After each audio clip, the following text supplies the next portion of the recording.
Hello and welcome to episode 302 of Fergo and the Freak. I'm that bloke from Rugby League Project, Andrew Ferguson. You can find me on Twitter at AndrewRLP.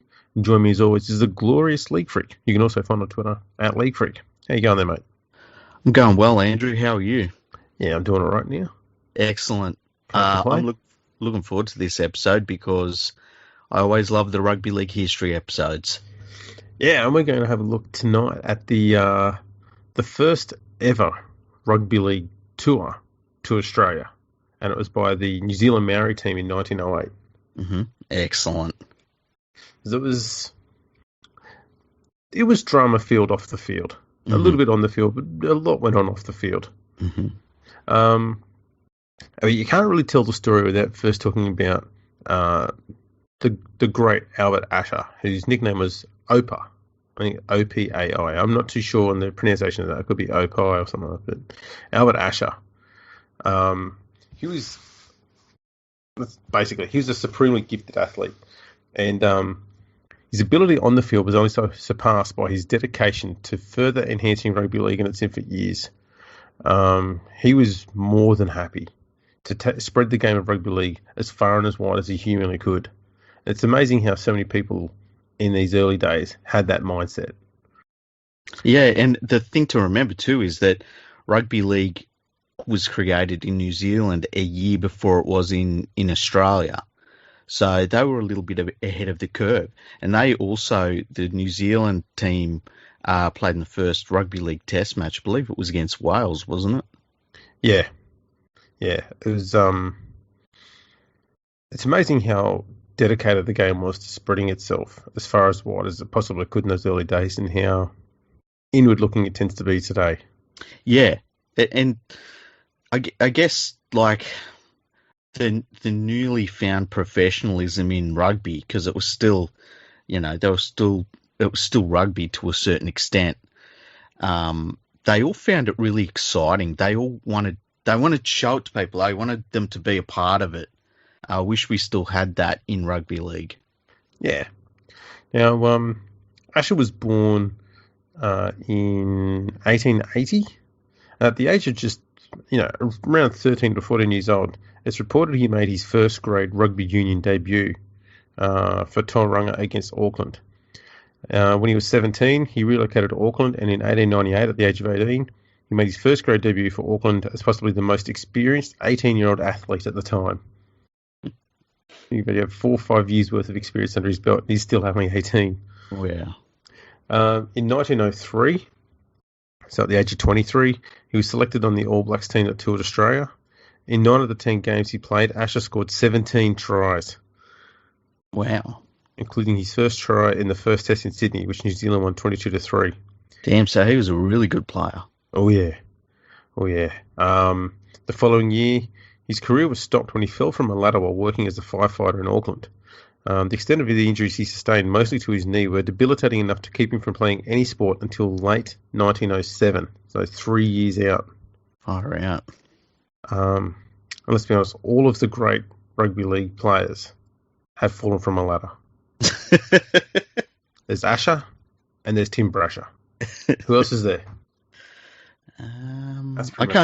I can't think of any other ladder incidents in the league. Apart from the one with the where they said he was changed. Didn't they say there was a player that was changing a light at the train station?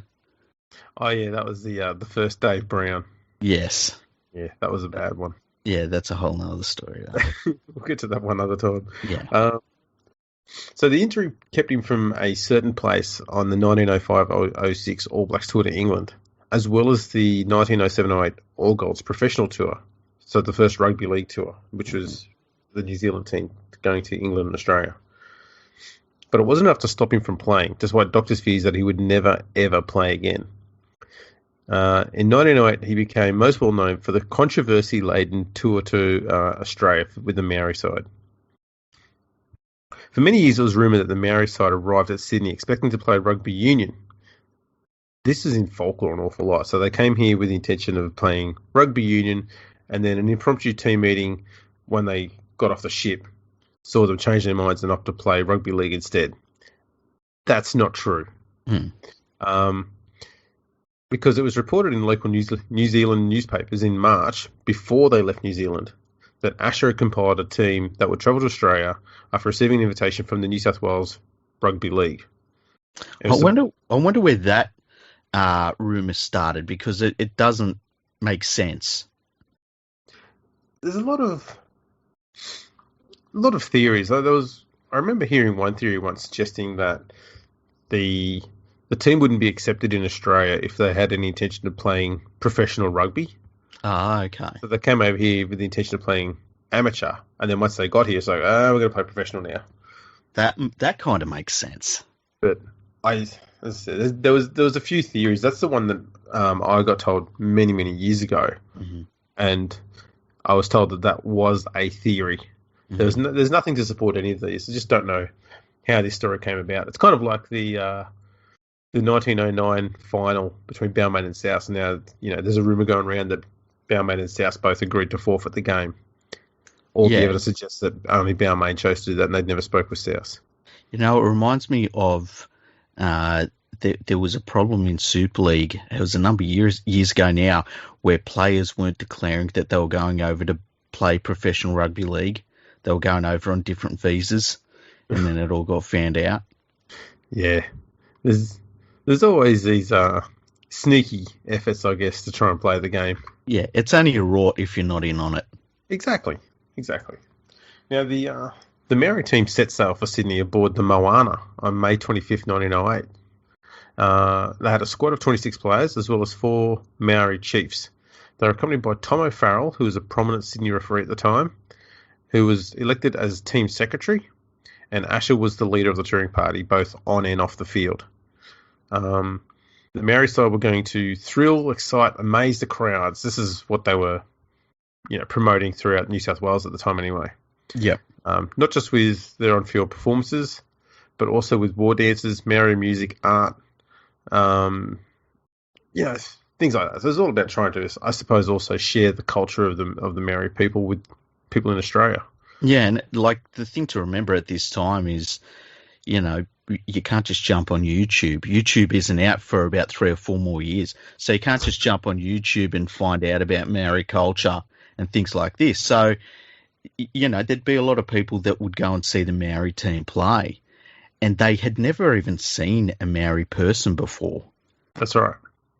And if they had, it was just as a rugby union player for New Zealand. Mm.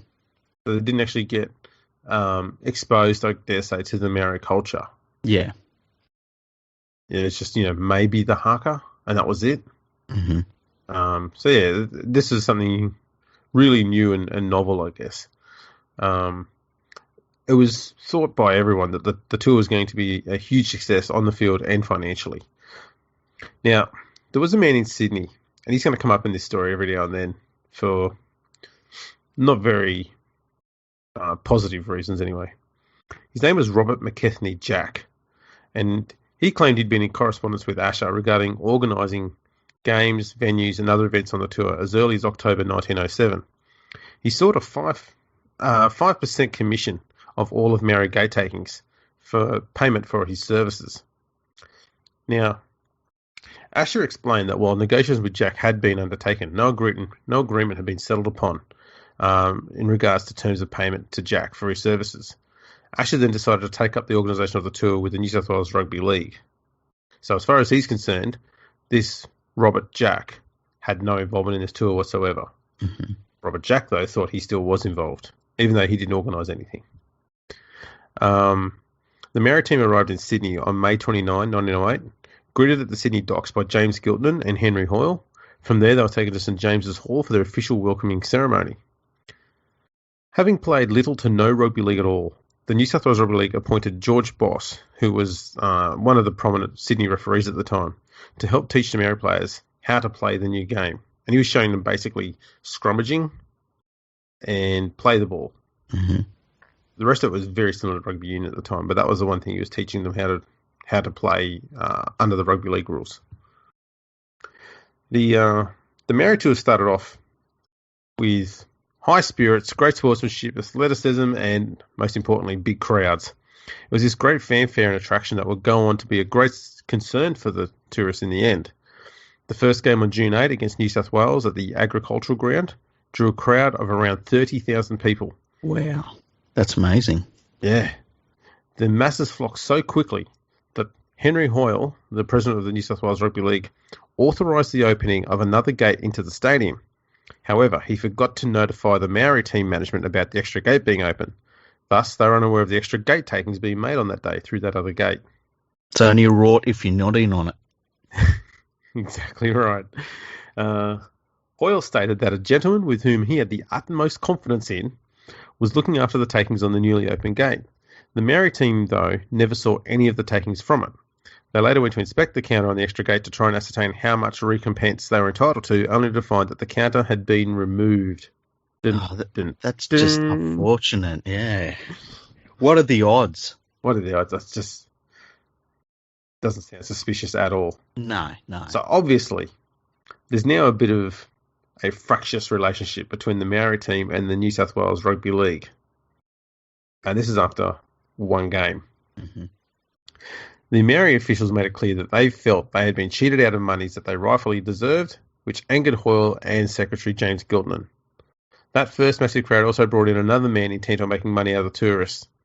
The gate takings were so large for a first game that Robert Jack felt compelled to try and claim money, which the Maori side believed he wasn't entitled to. So not only they've been screwed out of money by the New South Wales Rugby League through that extra gate, but now this Jack bloke's turned up and he wants to get money as well. Yeah, this all went south very quickly. Yep. The second game drew a crowd of 20,000 people, and the Maoris believed that they could continue attracting large crowds if they can improve their on-field performances. This coincided with Asher announcing post-match that George Boss had been appointed as the team's business manager while still acting as coach. He accepted the position and immediately resigned as a member of the New South Wales Rugby League Referees Association. See? That's interesting. I wonder if for him it was just a financial position as much as anything. Well, back then, I mean, as I found with a lot of the referees in that first year, and probably with all referees, maybe a few exceptions, very high on moral integrity. Yeah. So the episode we did on Ted Hooper, I think we did one on Ted Hooper, the first referee. The first referee, yep.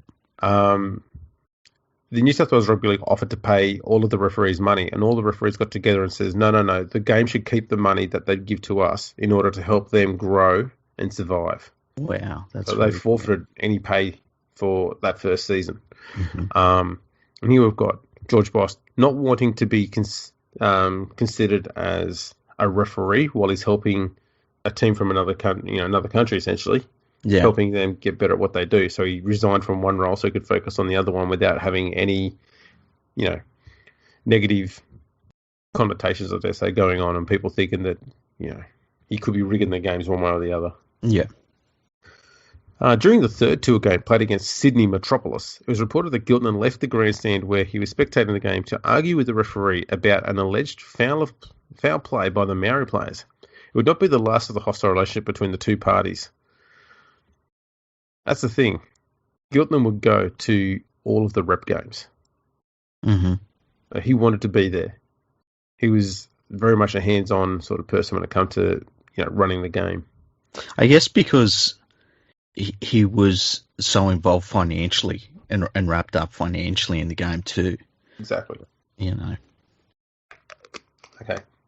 The fourth opponent on the tour was Newcastle. And prior to the match, Asher told the league that he had chosen Aubrey Welch to be the referee.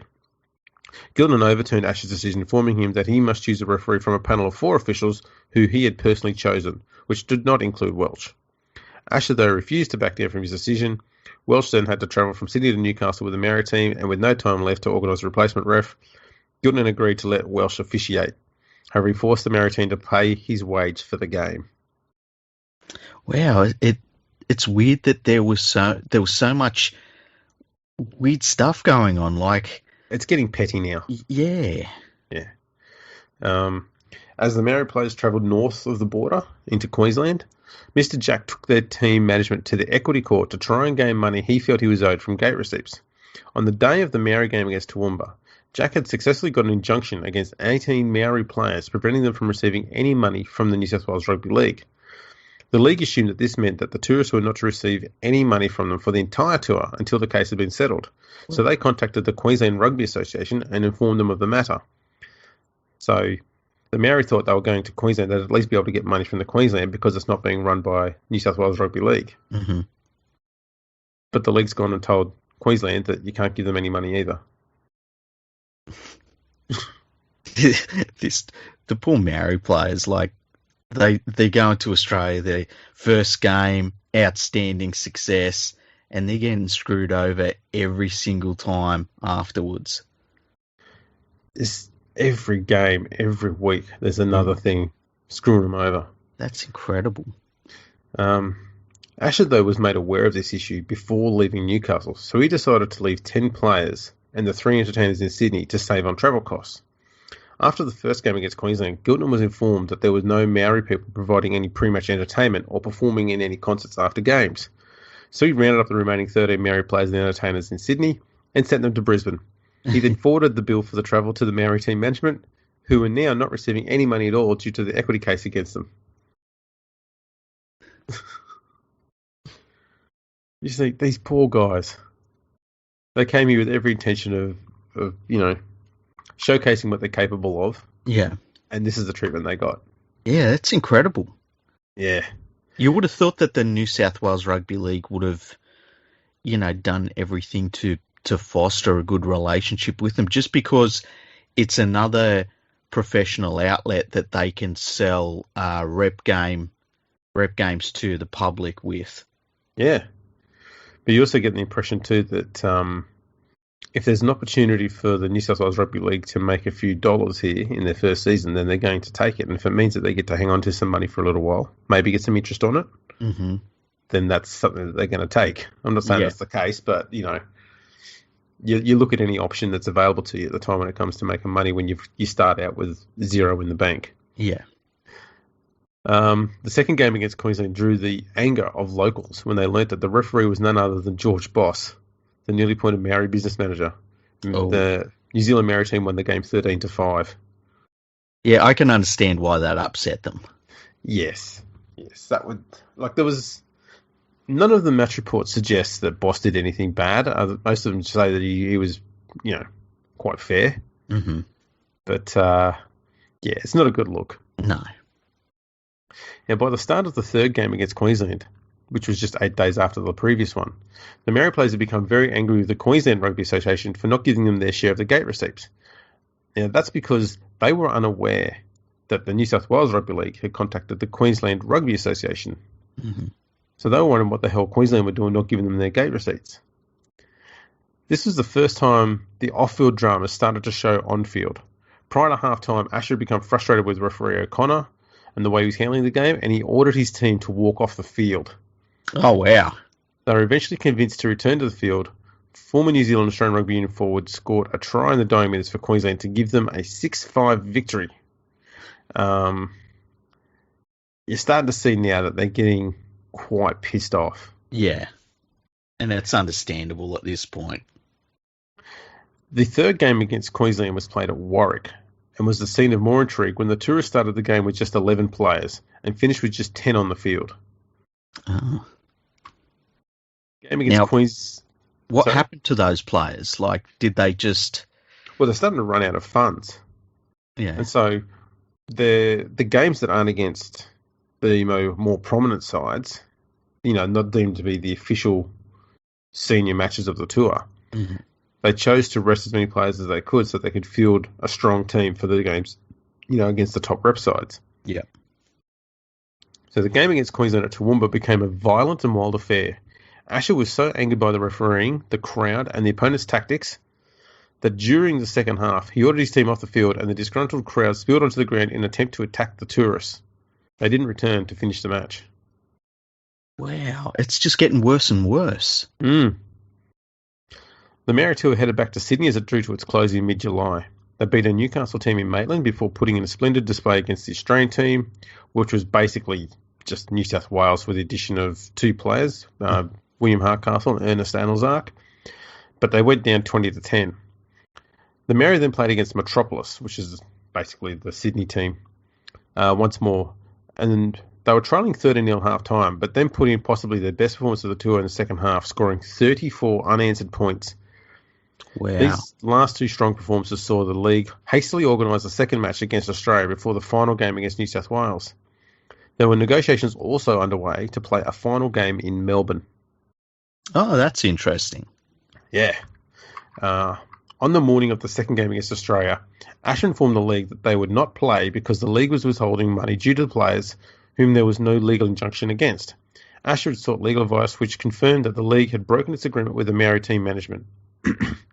George Boss, their manager, stated to the media the next day, and this is his words, "The Maoris this morning decided unanimously to abandon the tour under the auspices of the league, and an expression of interest led to the motion that a new team be formed to be styled the New Zealand native team, which will include several of the New Zealand natives residing in Sydney. It is thought that 1 or 2 matches could be arranged here and in New Zealand. At the present time, it cannot be said whom we will play, but we don't anticipate any trouble in securing a ground or a team to play against us."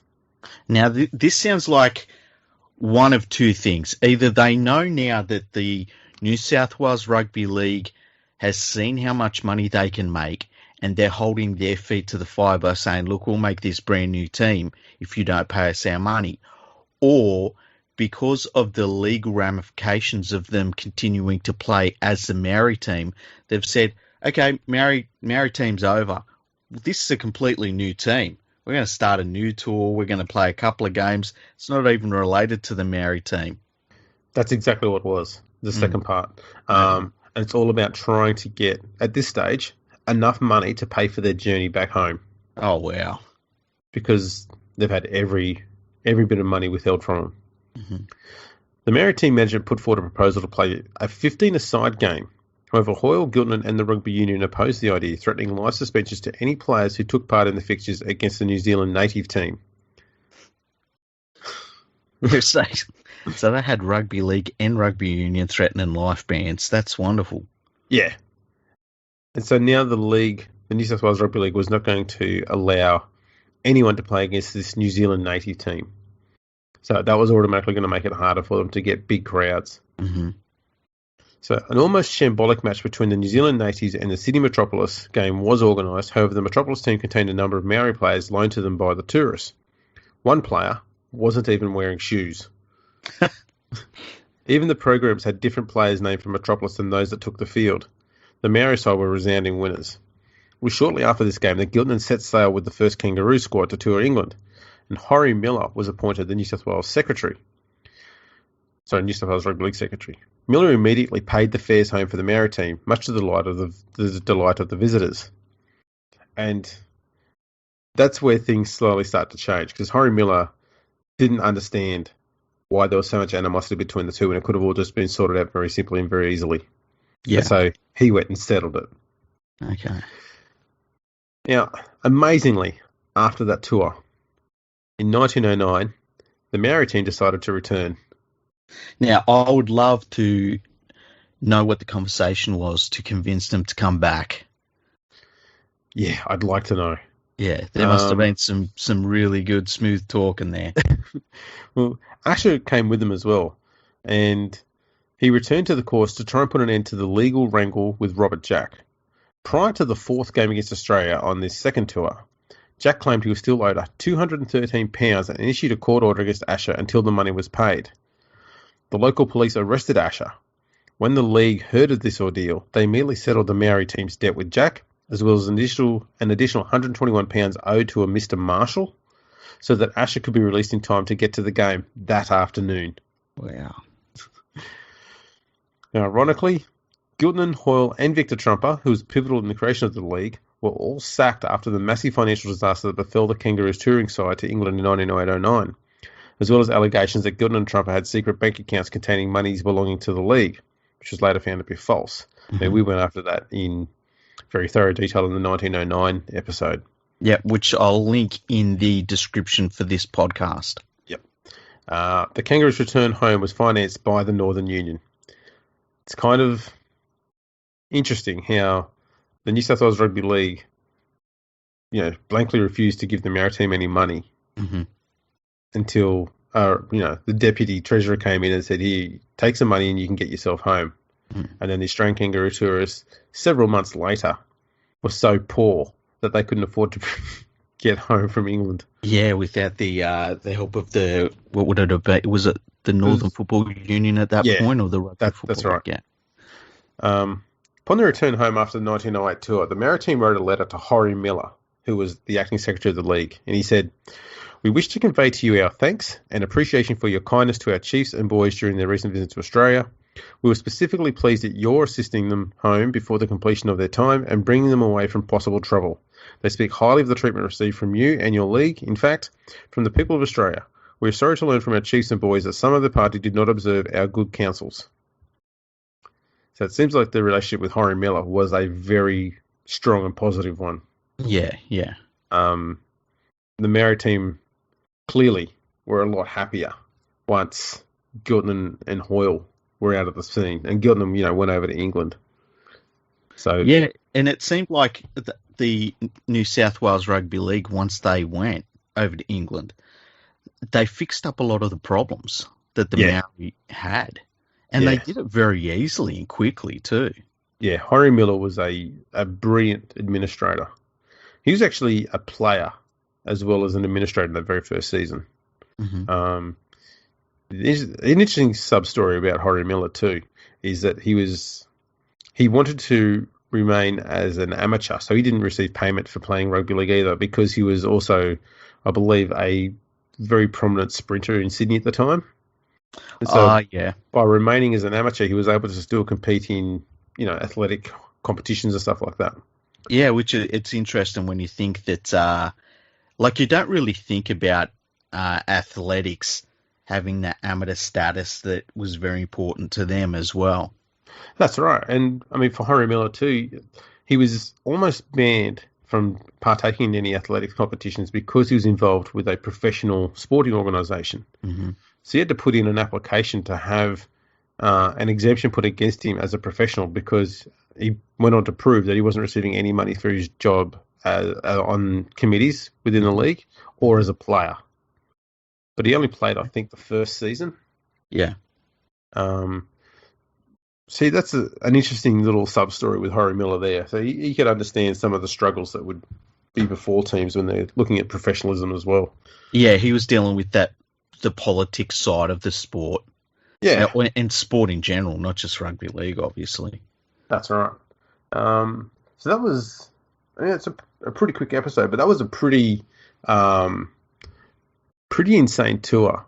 And knowing that Asher came back to Australia after that horrible first tour and then went into jail after 4 games. And, the league then paid out the debts. And they didn't pay it out of their pocket. It was paid out of essentially the money that was being withheld by the Maori initially anyway. Yeah. It's probably some out of the league's pocket. But the league didn't have a huge amount of money in 1909, so a lot of it's just going to be money they were holding for the Maori side. It's amazing that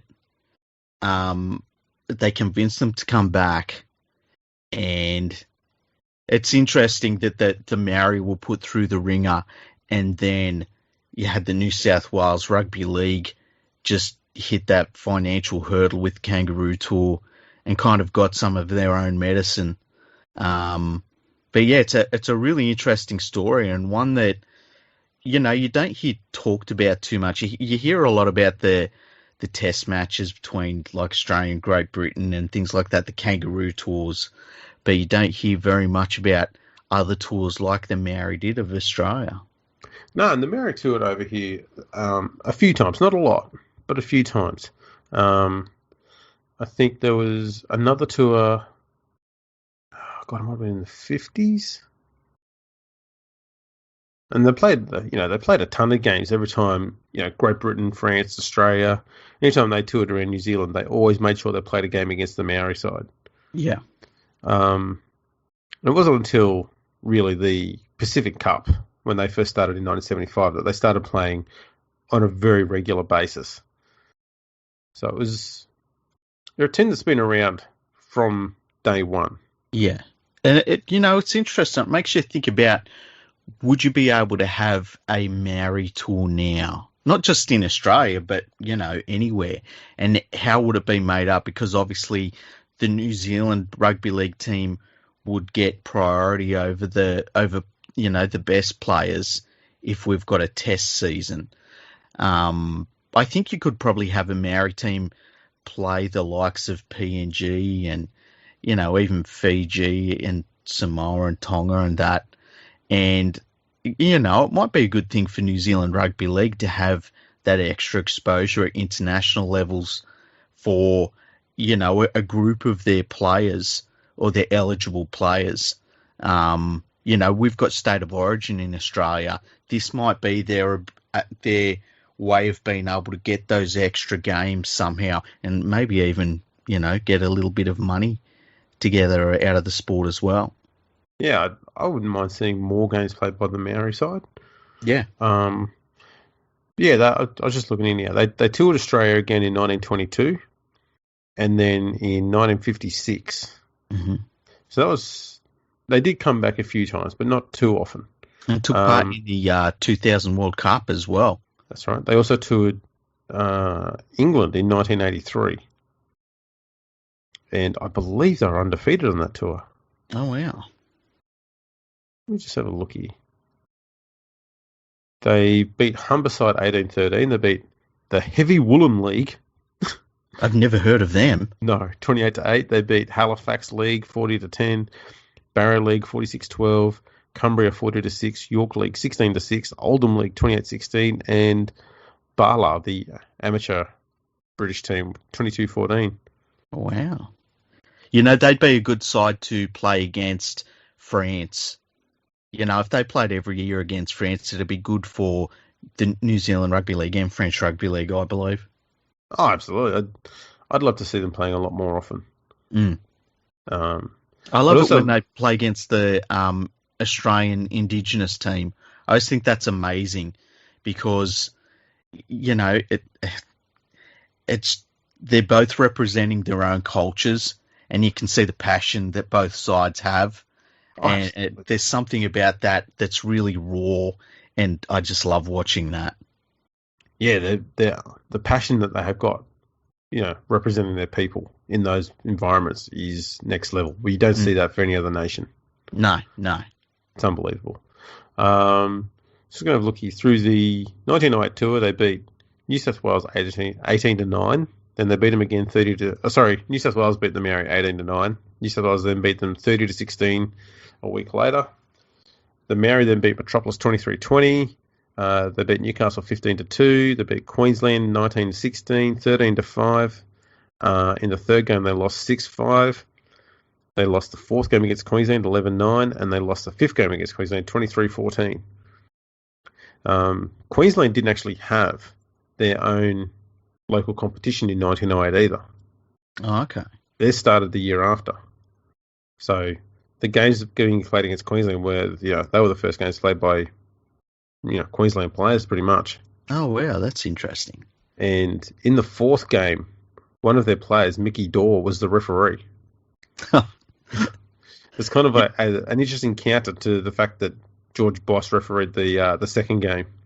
Yeah. I wonder what the locals thought about that. I know, I would have been pretty happy.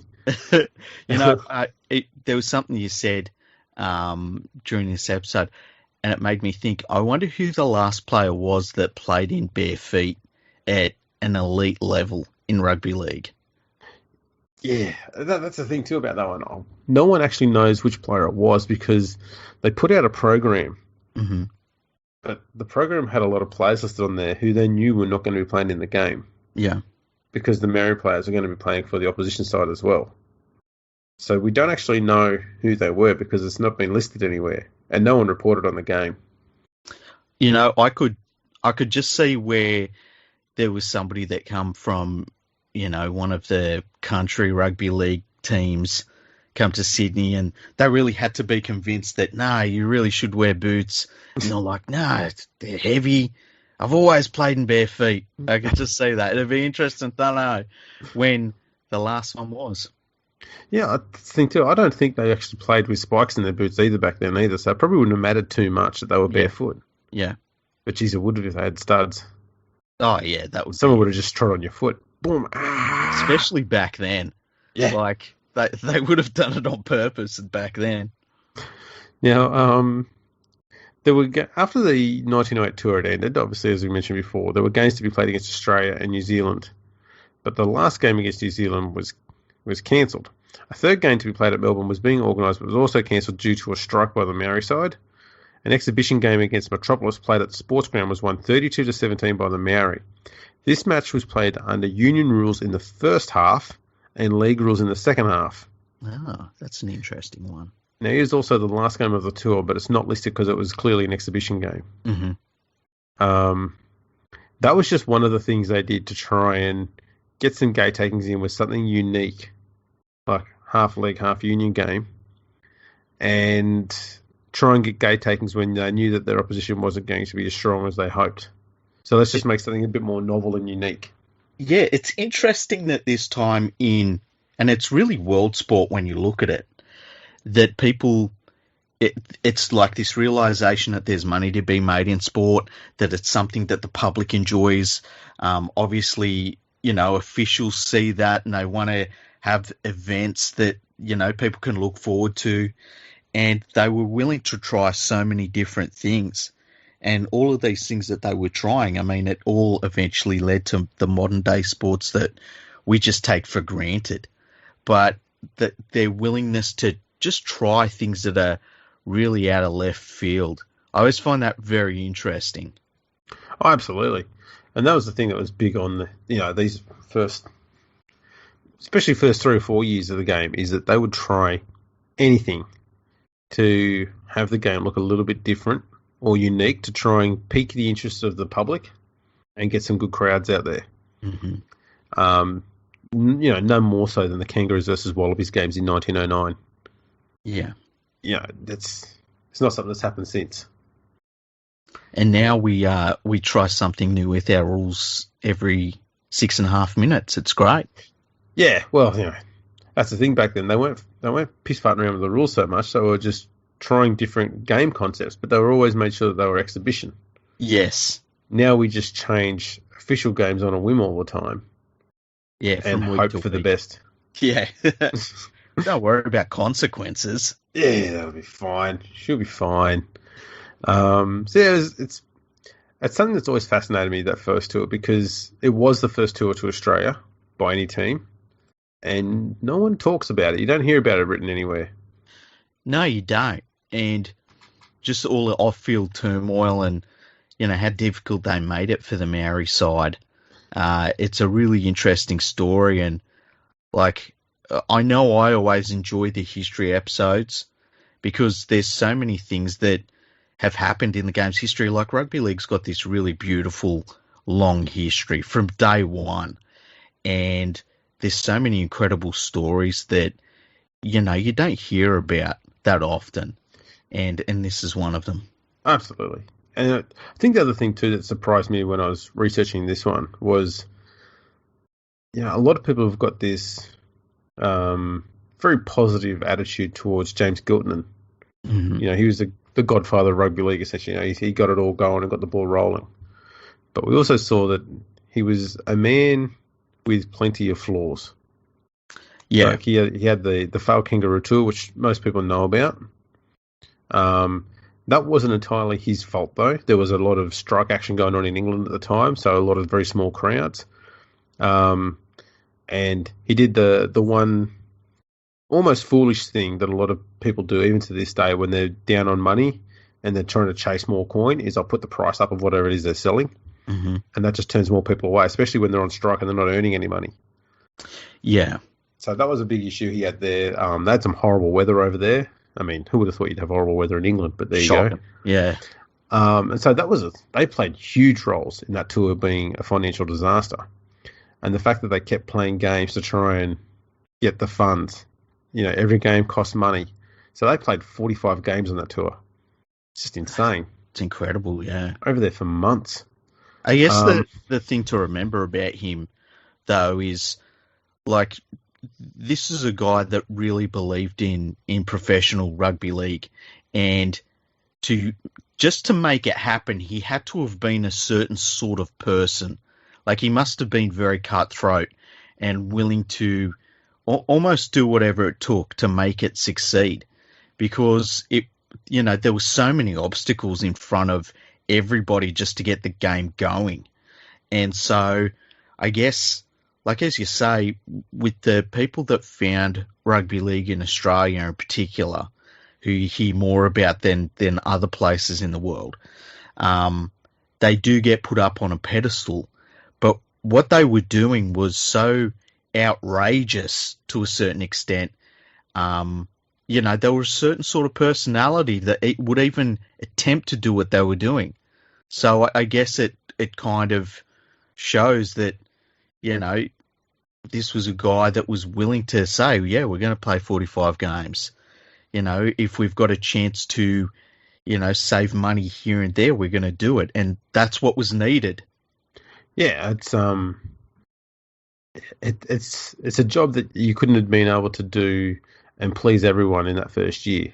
Yeah, like I said before, like you're starting off with zero money in the bank, so you're going to have to be cutthroat in a few places. Yeah, exactly. And that you're gonna. It's the old saying, you've got to crack some eggs to make an omelette, and I'm sure that there were times when he sort of thought to himself, look, I'm going to upset these people. This isn't the right thing to do, but I've got to do this. I've got to do that. I've got to tell the players we've got to stick around in England for longer. All sorts of things that were compromises just to keep the sport going. I often wonder too if the negative press he was getting during all of this Māori tour played a role in his downfall, because there's a few board members at other clubs who had quickly grown tired of him, and they were looking for reasons to oust him. Yeah. Hence why we had that whole saga with the alleged secret bank accounts, which were later proven to be legitimate and not secret. That was just money they were using to pay upcoming rental fees on venues. Yeah. And I guess, too, because rugby league was, begun because players were seeing how much money was being earned, and they wanted, their piece of the pie. And, so people that joined the rugby league, they had a certain mindset about almost what players were entitled to or what they deserved. And then when you see the Māori team come over, and straight away they start seeing this brand new administration that's supposed to really be about the players getting what they deserve, start screwing over the Māori team here and there, that wouldn't have sat well with everyone, I would suggest. Yeah. Because, that's the thing. That's as you'll find when you listen back on the 1909 episode, that Giltinan was sacked when he was on the ship coming back home from from England to Australia. Yeah. So he didn't find out about it until he got home. And he sort of went missing from the game for a year or two, and then came back as an administrator at the Annandale Club. Mm-hmm.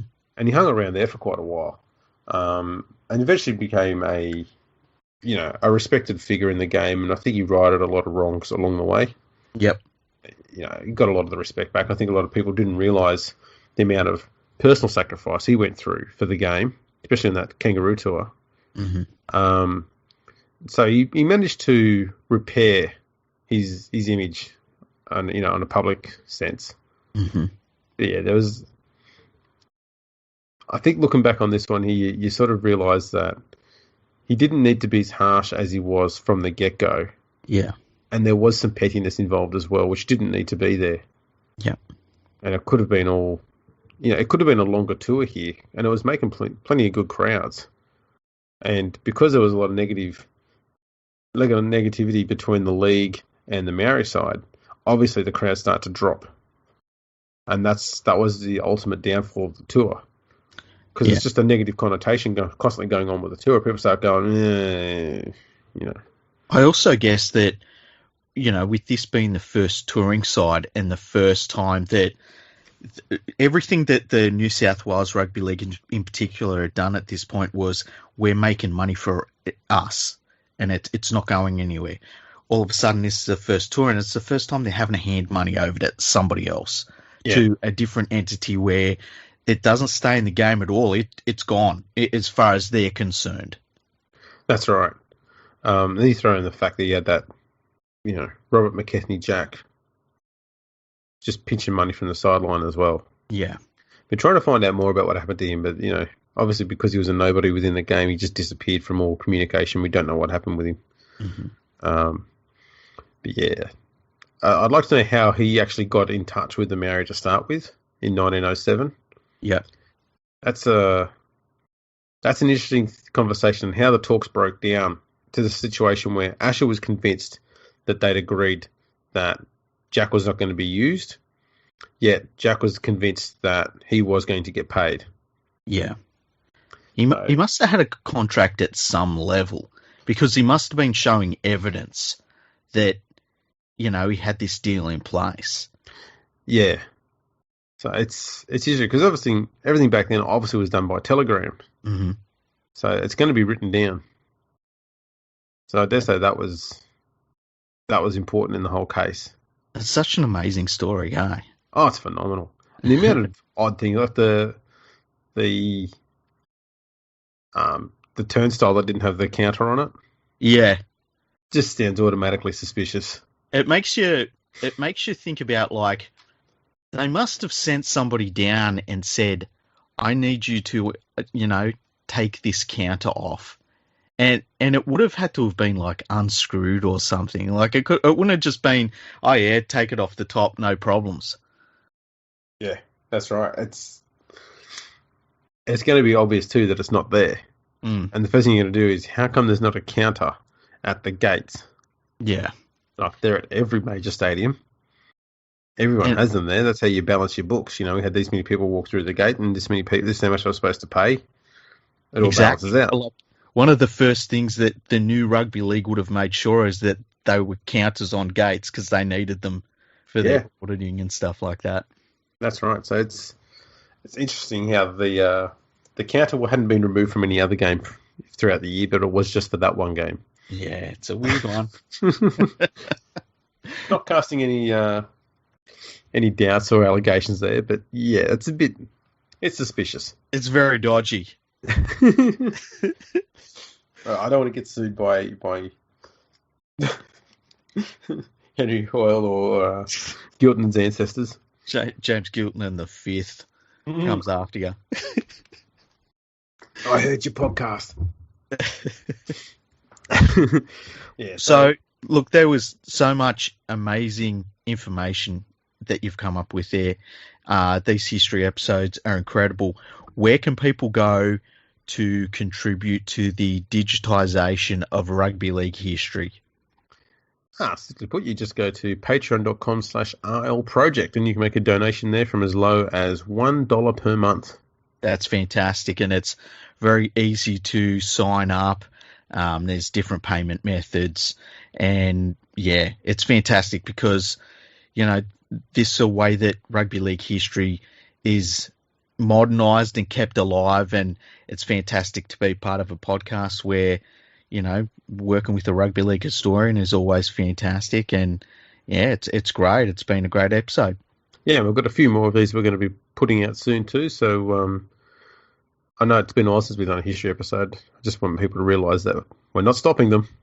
No. Look, if we could, we would just do history episodes, but we tend to jump on and we'll be like, oh, did you see this happened today? This happened today? And we end up starting to just talk about football, and then we just press record and start talking about football.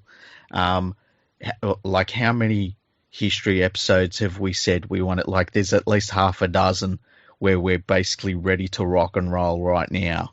Yes. But we've just got to get stuck into them and say, oh, it doesn't matter who Melbourne signed today. Oh, it doesn't matter who the West Tigers signed leading into Christmas. We just got to do some history episodes. Exactly. So we'll pump a few more out and try and release them a little bit more regularly than we had done in the past 2 months. For sure.